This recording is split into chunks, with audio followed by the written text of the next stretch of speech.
साथियों को मेरा नमस्कार। साथियों, आज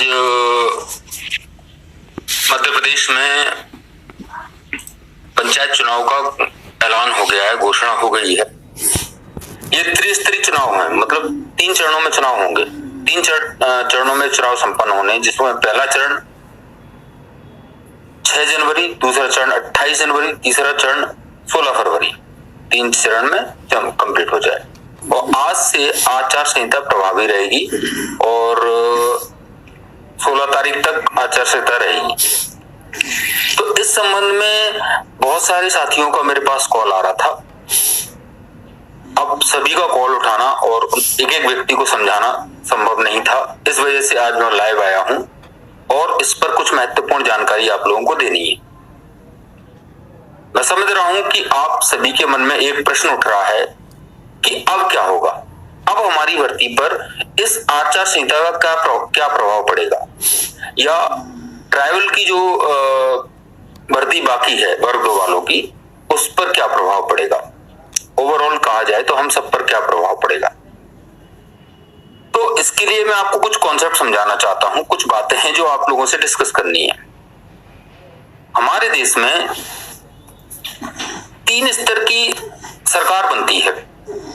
पहली केंद्र स्तर की, जिसके लिए लोकसभा चुनाव होते हैं। दूसरी बनती है राज्य स्तर की, जिसके लिए विधानसभा चुनाव होते हैं।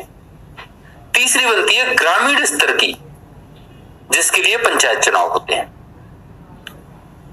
अब इन सब अगर देखा जाए कि जो केंद्र की जो सरकार होती है, उसके अधीन पूरा देश आता है, हर चीज उसके अधीन आती है।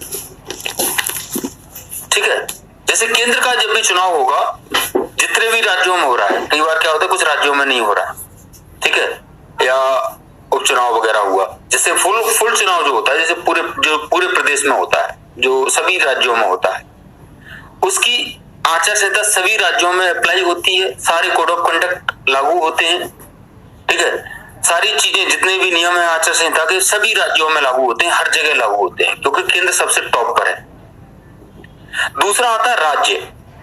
जैसे मध्य प्रदेश में चुनाव होंगे तो मध्य प्रदेश की के जो लोग हैं, या जो सीमाएं हैं मध्य प्रदेश की, उस सीमा के अंदर आचार संहिता रहेगी और उस सीमा में सारे नियम प्रभावी रहेंगे। और ये जो चुनाव है, ये पंचायत का चुनाव है, मतलब इसमें जो सरकार बनेगी वो ग्रामीण सरकार, पंचायत स्तर की सरकार बनेगी। तो इसके सारे नियम ग्रामीण स्तर तक लागू होंगे या पंचायत स्तर तक लागू होंगे। समझिए, एक तो केंद्र स्तर तक लागू होंगे, केंद्र के अंदर सब कुछ आ गया। दूसरा, राज्य स्तरीय चुनाव में विधानसभा के जो चुनाव होते हैं, उसमें राज्य स्तर, पूरा राज्य अंदर आ गया उसके, और ग्रामीण स्तर में पूरे गांव अंदर आ जाएंगे। मतलब सारा ग्रामीण स्तर का जो भी काम रहेगा या पंचायत स्तर का जो काम रहेगा, वो सब आचार संहिता से प्रभावित होगा। अब इससे समझिए, हमारी भर्ती जो है वो पंचायत स्तर की भर्ती नहीं है। वर्ग 1 और 2 की जो भर्ती होती है, या उच्च माध्यमिक शिक्षक और माध्यमिक शिक्षक की भर्ती, पंचायत ग्रामीण स्तर की भर्ती नहीं है, ये राज्य स्तर की और संभाग स्तर की भर्तियां हैं। तो इस पर कोई प्रभाव नहीं पड़ने वाला, तो बिल्कुल भी आपको चिंता करने की इसके लिए आवश्यकता नहीं है। हमारी भर्ती निरंतर जिस तरह से चल रही है उसी हिसाब से चलेगी, नियम तो यही कहता है कम से कम। दूसरी बात अगर मैं करूं कि और हमारी भर्ती शुरू नहीं हो रही है, हमारी भर्ती ऑलरेडी रनिंग में है, मतलब ज्वाइनिंग स्टार्ट हो चुकी है, उसके बाद आचार संहिता लग रही है। ठीक है, पहली बात तो उसका प्रभाव पड़ना ही नहीं है। फिर भी अगर आपके मन में आ रहा है तो चूंकि हमारी भर्ती तो ऑलरेडी रनिंग में है, जो काम रनिंग में होते हैं वो कभी नहीं रुकते, किसी भी आचार संहिता में नहीं रुकते, रनिंग वाले काम चलते रहते हैं। ठीक है, तो आप लोगों को कतई चिंतित होने की जरूरत नहीं है। बस एक छोटी सी समस्या है, मतलब 90% आप निश्चिंत रहे। 10% समस्या क्या है मैं आपको वो बता दूं। क्या होता है कि अधिकारी स्तर पे जो समस्या है कि जहां आचार संहिता का नाम सुनते हैं वहां अधिकारी अपनी कलम तोड़ देते हैं, रोकते भी नहीं है, सीधे कलम तोड़ देते हैं, बोले आप काम नहीं करना, आचार संहिता लग गई।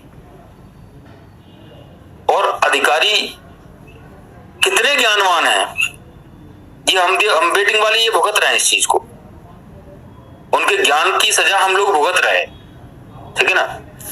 तो मुझे सिर्फ अधिकारियों पर भरोसा नहीं है कि इस आचार संहिता का बहाना लेकर अपनी भर्ती रोकने का प्रयास ना करें। हालांकि उसके लिए मेरे पास उपचार हैं, एक उपचार पहले ही अपन कर चुके हैं, दूसरा अपन आगे और भी करते रहेंगे, मतलब मेल मुलाकात मीटिंग्स जो रहेंगी उनसे, और जो पत्र लेखन का जो मेरा काम चल रहा है वो चलता रहेगा। और सबसे महत्वपूर्ण कार्य जो था अपना कोर्ट में जो केस लगाने का, वो महत्वपूर्ण था, क्योंकि आज हम न्यायालय में खड़े हुए, जो गलती इन्होंने करी है वो गलती आज अपन लेकर न्यायालय में पहुंच चुके हैं। तो अब कहीं ना कहीं न्यायालय इन्वॉल्व हो गया है, अब ये अपनी मनमानी नहीं कर पाएंगे।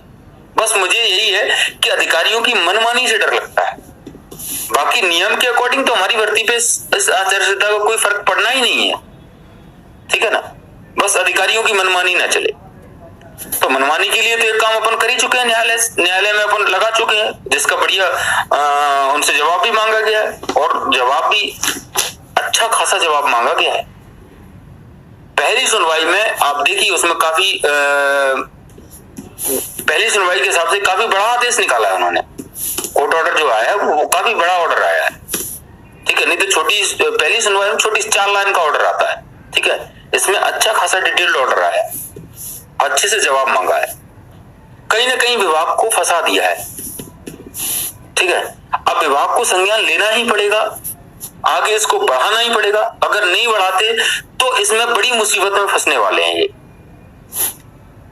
इस चीज को, क्योंकि मैं छोड़ने वाला नहीं हूं, मैं अंत तक इसमें लड़ूंगा, क्योंकि जो विभाग ने मेरे साथ हमारे साथ नाइंसाफी करी है उसको मैं बर्दाश्त तो नहीं कर सकता।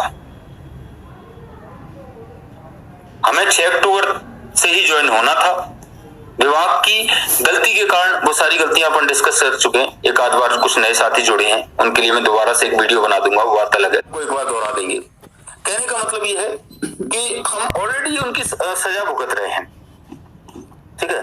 तो इसके लिए जो भी चीजें मेरे से करी जाएंगी, जो मेरे अधिकार क्षेत्र में आती हैं या जो मैं कर सकता हूं वो मैं सब करूंगा, आप लोग चिंता ना करें। 90% तो आपको कोई भी समस्या बिल्कुल भी है ही नहीं, ठीक है। 10% जो समस्या है उसका अपन और अपने और भी मेरे पास कुछ उपाय हैं, ठीक है, उनके जरिए मैं कार्य करता रहूंगा। तो आप लोग निश्चिंत हो जाएं, इस आचार संहिता से अपनी भर्ती प्रभावित ना हो, अधिकारियों को ईश्वर सद्बुद्धि दे, अपन तो यही कहेंगे, और धीरे धीरे काम भी होगा, आप चिंता ना करें। मुझे दिक्कत एक बात की है, कुछ जो भविष्यवक्ता होते हैं ना, वो भविष्यवक्ता थोड़ा सा अभी शांति बनाए रखें, जितना आप भर्ती के लिए कर सकते हैं वो करें, भविष्यवाणी ना करें कम से कम कि अब हो जाएगा ये हो जाएगा, इससे अपना काम खराब होता है, लोग आसान्वित होकर बैठ जाते हैं फिर, और बैठना मुझे मंजूर नहीं है। आपसे जितना हो पड़े उतना कार्य करिए, वेटिंग को क्लियर कराने के लिए की दिशा में आप पे जो बन सके वो सब करिए, सभी लोग जिस पे जो बने, सबकी जिम्मेदारी, हम सब वेटिंग में है, या एक यूं कहें कि जबरदस्ती वेटिंग बना दिया गया है, ठीक है ना। तो थोड़ा सा कमेंट उठा लेते हैं। एस के वर्मा जी कह रहे हैं अधिकारी